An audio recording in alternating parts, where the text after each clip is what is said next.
So here's the thing.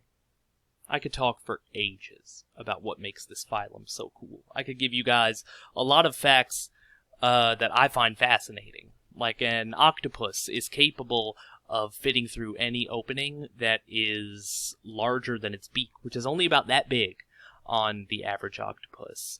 Or that a bivalve called a scallop can actually swim through the water by opening its shells. If that sounds familiar, that's something that they can do in SpongeBob, once again!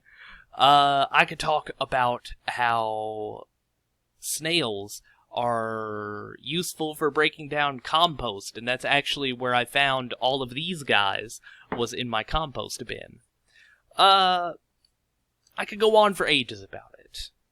But, like I said, there's not many advancements that they've made. They have the visceral mass, they're a bit more complicated. What I'd like to talk about with this is why you should care about mollusks, why they're important. That's what I'd really like to focus on with this lesson as I close it out. So, here are a few of the big things that make mollusks so cool. First of all, food. If you have never eaten squid, oh my god, it is so good. And they're not the only mollusks that people eat. Tons of people eat oysters and clams, and mussels, which are another bivalve. And then escargot is something that's pretty popular in other parts of the world. If you don't know what that is, it's snails. A lot of people eat those. They're also useful for jewelry. A lot of people make jewelry out of the shells. I have here a picture of some pearls.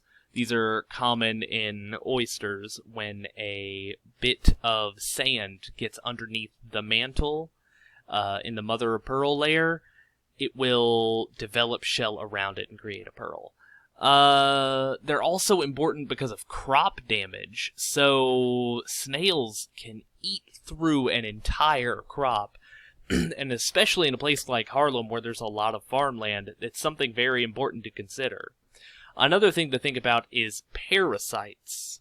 So while most mollusks aren't parasites in and of themselves, in fact I can't think of one that is off the top of my head, they do tend to harbor parasites.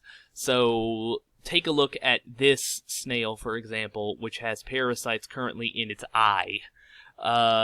This can lead to a lot of health issues if you spend a lot of time messing with these guys. In fact, I have hand sanitizer right here specifically because I've been messing around with them. And finally, water pollution is an important factor to think about when we talk about mollusks. Not because they cause a lot of pollution, but because they're actually one of the best solutions we have to water pollution. They are capable of filtering out water very, very quickly. Particularly bivalves will just eat through the pollution in water at a rapid rate. I have a video that I'll show you after this to sort of close things out that shows you just how fast they can do this. Alright, so this is mollusks. We're going to be moving on to arthropods tomorrow. They are so cool. We have not just the crustaceans, but also insects to talk about. I hope you guys are excited. I'll see you tomorrow. Bye.